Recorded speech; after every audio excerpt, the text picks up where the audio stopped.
நம்ம எவ்வளோ தான் பிஸியாக இருந்தாலும் சரி, டென்ஷனாக இருந்தாலும் சரி, ஸ்நாக்ஸ் அப்படின்னு ஒரு வார்த்தையை கேட்டாலே மனசுலாம் அப்படியே லேஸ் ஆகிடுங்க. இன்றைக்கி ஈவினிங் ஸ்நாக்ஸ்க்கு ஒரு அற்புதமான ரவா கேசரி தான் பண்ண போகிறோம்.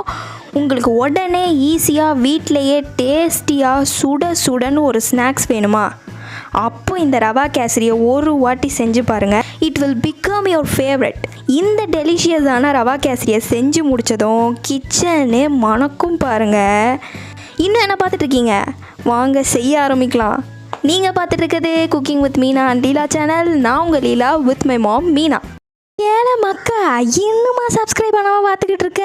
சட்டு புட்டுன்னு சப்ஸ்கிரைப் பண்ணலை, அப்போ தான் நான் போடுற ரெசிபிஸ் எல்லாம் உன்னால் மிஸ் பண்ணாமல் பார்க்க முடியும். புரிஞ்சுதால? சப்ஸ்கிரைப் பட்டன் எங்கே இருக்குது தெரியுமில? கீழே இருக்கு பாரு. சப்ஸ்கிரைப் பட்டனை போட்டு விட்டு பக்கத்தில் இருக்க பெல் ஐக்கனையும் கிளிக் பண்ணல. கரெக்டா? இப்போ நம்ம எல்லாரோட ஃபேவரட்டான இந்த ரவா கேசரியை செய்யறதுக்கு முன்னாடி அதுக்கு என்னென்னலாம் தேவைன்னு அம்மா கிட்டே கேட்கலாம். அம்மா, என்னெல்லாம் இருந்தால் இந்த ரவா கேசரியை செய்யலாமா? ரவை ஒரு 2 கப்பு, சர்க்கரை ஒரு 2 கப்பு, முந்திரி ஒரு 8 நம்பர், திராட்சை ஒரு 8 நம்பர், ஏலக்காய் ஒரு 3 நம்பர், கேசரி பவுட்ரு ஒரு 1/2 ஸ்பூன், நெய் ஒரு 100 ml, தண்ணி ஒரு 4 கப்பு.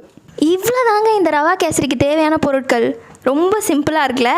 இவ்வளோ இருந்தாலே போதும், நீங்கள் சூப்பராக ரவா கேசரியை செஞ்சு ஈவினிங் ஸ்நாக்ஸை என்ஜாய் பண்ணலாம். நம்ம இப்போ எப்படி பண்ணுறதுன்னு பார்க்க போகிறோம். இப்போ பேன் அடுப்பில் வச்சு 100 ml நெய்யில் ஒரு பாதி நெய்யை இப்போ நீங்கள் ஊற்றிக்கோங்க.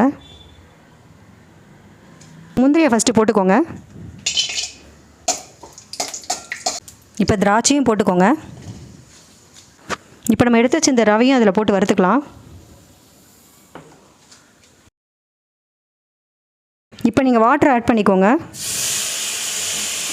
இப்போ நீங்கள் அந்த கேசரி போடுற தண்ணியில் கலந்து அதில் ஆட் பண்ணிவிடுங்க. கேசரி போட்டு நல்லா மிக்ஸ் பண்ணியாச்சு. இப்போ இந்த சர்க்கரையை அதில் ஆட் பண்ணிக்கோங்க. ஃபைனலாக இந்த ஏலக்காய் பவுடர் ஆட் பண்ணி ரவா கேசரியை ஃபினிஷ் பண்ணிடுங்க. சீக்கிரமாக இதை டேஸ்ட்டு கொடுமா. ஆஹா, இப்போ நான் இந்த கேசரியை டேஸ்ட் பண்ண போகிறேன்.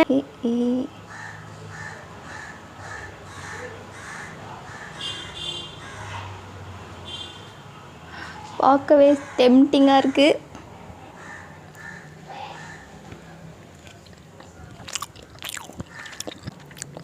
செம்ம டேஸ்ட்டாக இருக்குது. என்னோடய தொப்பை சாட்டிஸ்ஃபை ஆகிடுச்சு. ஈவினிங் ஸ்நாக்ஸு பர்ஃபெக்ட்டுங்க. இதே மாதிரி இந்த ரெசிப்பியை பார்த்து நீங்களும் ரவா கேசரி செஞ்சு ஈவினிங் ஸ்நாக்ஸை என்ஜாய் பண்ணுங்கள். நெக்ஸ்ட்டு ஒரு அட்டகாசமான ஒண்டர்ஃபுல்லான ரெசிபியோடு உங்கள் எல்லாரையும் சந்திக்கிறேன். Until then, this is Leela with my mom Meena signing off. Tada, bye bye, take care.